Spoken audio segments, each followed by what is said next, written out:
Good morning. What I want to do today is really two things, or one and a half things. I need to review some things that we've said about civil liberties and civil rights. And I want to do it for the purpose of implanting firmly in your minds that the concept of liberties and rights is kind of a moving target. If you had a conversation about civil liberties and civil rights in 1813, obviously you would come to a very different set of conclusions than if you had the conversation today or in 1913. Probably not so different between 18 and 19, but between 19 and today, very, very different indeed. They change over a period of time. I wanted then to use the concept of moving target, or the changes in civil liberties and civil rights, as a way to set up a deeper discussion of our next subject, which is political opinion, public opinion, and so on. Just now, I think we'll concentrate on the first part.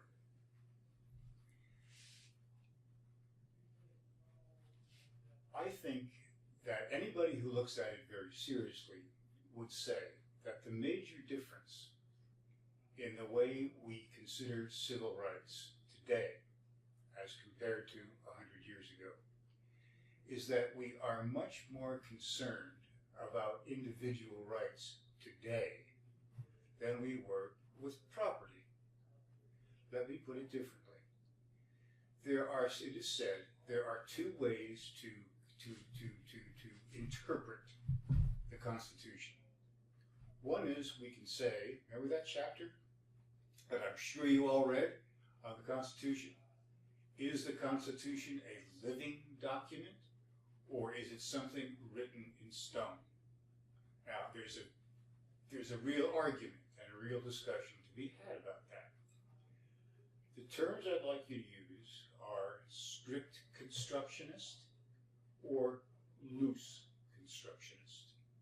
If you think the Constitution is a living document that changes, not the provisions change, but that changes in society somehow have great and deep implications for certain assumptions about that are in the Constitution, then you are a loose constructionist.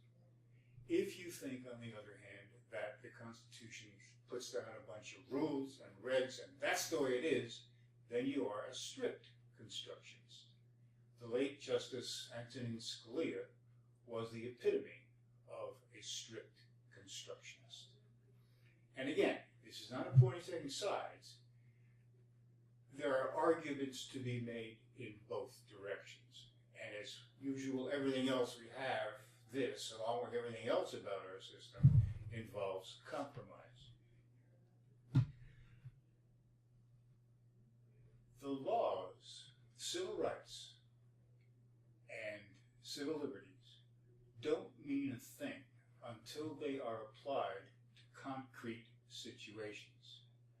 That's where we come down to strict constructionist and loose constructionist views of things.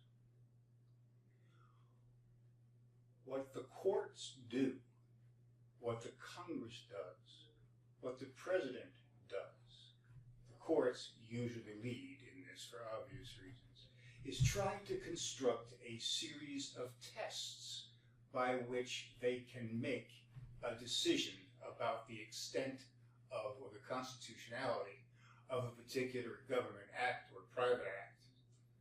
They try to use a series of tests. Whether you may not be aware of it, but I think you all know more about these tests, at least you've heard more about them, than you think you have. In the text, I'm sorry, I don't remember which page, but there's a reference to something on the Lemon test. This is an example. This is one of the ways in which the court has developed an effort to talk about the establishment clause of the First Amendment. Remember, Congress shall pass no law regarding the establishment of a religion or the free exercise thereof. Well, what happens when some people want to put a creche on a courthouse lawn? And what happens when we have to talk, well, as he said, we've been through these examples. This is an example of how the court constructs the Constitution to deal with this. The Lemon Test says that an act violates the Establishment Clause, 1, if it does not have a secular legislative purpose. 2, it either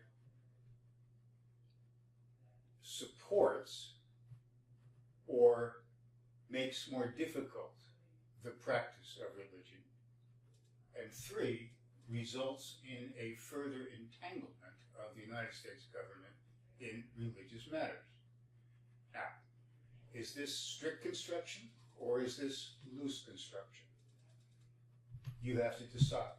And better minds than mine, probably not as good as yours, but certainly better minds than mine, have not been able to come to any kind of real solution as to what this question is. But it represents a human effort to come to terms with eternal, everlasting truths. If that sounds too dramatic, I apologize. But absence of drama has never been one of my characteristics, as you figured out by now. We are dealing here with a bunch of shoulds and oughts. The Constitution is full of judgments about what we should do and what we ought to do. Then we have to put it down into some kind of concrete form, and that's what we actually do. There is an enduring tension between the two tasks. And at the risk of driving you right up the wall with further boredom, I want to repeat this in somewhat different ways. The text makes a great statement about the concept of strict scrutiny. If we wish, in fact, to, how can I put this? If we wish to determine the constitutionality of an action or of a law, of a policy, whatever, we talk about the strict scrutiny test. In order to pass the strict scrutiny test, that is to say, be judged to be constitutional, a law or a policy must be shown to serve a compelling state interest or good. In other words, the government in this case, if it wants to do something and it's controversial, has to show that it has a compelling, not sure what that means yet, interest or good. Secondly, the action must be very narrowly tailored to serve that particular good. And third, the action must be the least intrusive or restrictive means of achieving that particular goal. The reason President Trump's initial immigration bill failed was because a court decided, not that they didn't like President Trump or that they weren't concerned about freedom, or certainly that they weren't concerned about security. They decided, in fact, that the Trump administration did not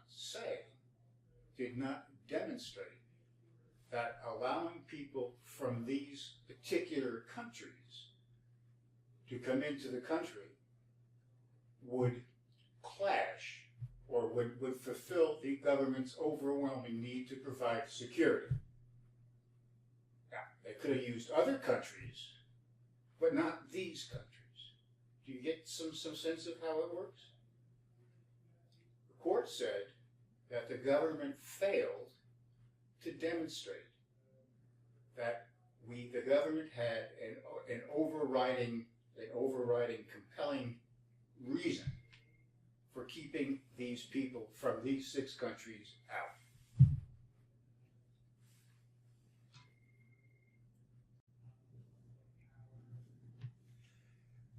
The court also said that the action that the Trump administration proposed was not narrowly tailored to that good. In other words, they were keeping everybody from those countries out. Everybody. And so it wasn't refined enough. And finally, the court argued, or the court decided, that in fact it was too restrictive, that it was impinging upon basic rights. Now, you may disagree with that. You may argue that it shows a callous disregard for our security. And that argument is worth pursuing. But on the other hand, we're dealing with questions of liberties and rights for American citizens. And is the cost, in terms of what we get for security here, or pardon me, is the benefit of what we get in terms of security in this case worth the cost of perceived violation of civil liberties and civil rights? That's a question that has to be determined. The court has made its decision. It's the court's job to make that decision.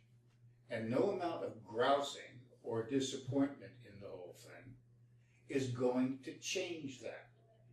You may not like it, I may not like it, but if we start talking about so-called judges, and if we start grousing about the court system, and if we start talking about all these liberals on the bench, it doesn't really help us, does it? Which is another sort of subsidiary point that I've tried to make. And then we can talk about something called the intermediate scrutiny test, which is something new. According to which, an act or a law must be content neutral. You can't take one side or the other. You can't come down for religion, you can't come down against religion. You can't come down against anything, and you can't favor just any one thing. Further,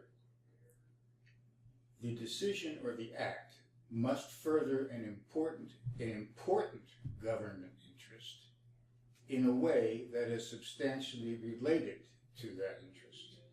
Now, I'm not sure what that means, and I invite you to consider what you think it might mean. But the fact of the matter is, something can be judged to be constitutional, a right, if it furthers an important government interest in a way that is substantially related to this interest. And third, it must use means that are a close fit to the government goal and not substantially broader than is necessary to accomplish that goal.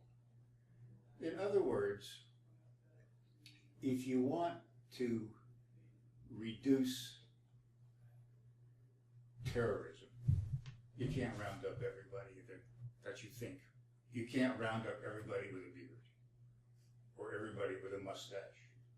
You have to have some reasonable ground for thinking what you did. Now, these are 3 tests that have been developed over the years. They represent an effort to find a way to apply eternal, absolute, everlasting truths as values as stated in our Constitution to concrete and specific situations.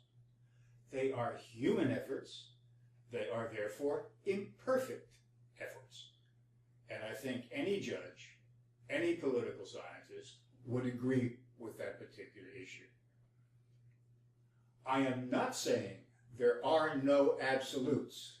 By now you know me well enough to know I think there are some absolutes. But what I am saying is that it's very difficult to apply absolutes to particular situations. That I think is the difference. And then, remember the clear and present danger test? The court said a person could be denied a right to free speech if that speech, if his word or her words posed a clear and present danger. Well, now that's changed to something called the direct incitement test. If I get up and say, go out there and kill everybody with gray hair, and incite you to do it, and some of you do it, well, that for that kind of speech can be limited. That's somewhat different from the clear and present danger test. And then there's hate speech. I can say pretty much anything I want about any class of people that exists, as long as by saying it, I am not intending to intimidate them. Okay? And then we have something called symbolic speech. Waving a flag, that's a political statement. Burning a flag is a political statement. Giving money to a candidate is a political statement, is speech, which has a certain kind of relevance. All right. The point of all of this, for the 1 millionth time, has been to demonstrate, or begin to put to you, the idea that the way in which we view and operationalize our rights evolves and changes over time. You should notice a certain theme in this class, I hope by now. Everything we've talked about has brought forward the idea of evolution and change. We talked about federalism and how it changed. We're talking about civil rights and civil liberties and how they change. They change for political reasons. They change because people are dissatisfied. They change because people feel deprived of something. They change because people can just be nasty and want to bring retribution upon something. They change for a whole bunch of different reasons. In every case, those reasons are related to the notion of who gets what, when, where, and how. And in every case, they are related to the notions of the authoritative allocation of values. And or, I can't resist, they are related to the notion of conducting civil war by other means. The last thing I want to say is that, and I find this somewhat disturbing, in fact, civil liberties and civil rights, when I was in school, in graduate school, were taught as a background, as providing the framework within which politics took place. In other words, what government could do was limited by rights and liberties, those concepts. Now, today, what we are seeing is a situation in which civil liberties and civil rights become objects of political concern. People wish to acquire rights. Rights and liberties are almost like commodities, because you have a right to X, you have a right to Y, you have a right to any number of different things. I hope you see that specific change, because I think that's very important. The reason we have ethnic politics, the reason we have identity politics, the reason we have class action suits, and the reason we have affirmative action, and all of that implies, is because individuals feel that they have been deprived of something. And in order to get that something, they have to construct an argument. What they do is think it through and say, yeah, it is a matter of right. It is a matter of liberty. So, when we talk about civil liberties and civil rights, and the way in which these are interpreted and change with time, we are really talking about the objects of politics. We're really talking about the kinds of things, specific things, that people want and desire on a daily basis. Now, this brings us directly to the question of public opinion, political opinion. And we'll talk about that next time. See you then.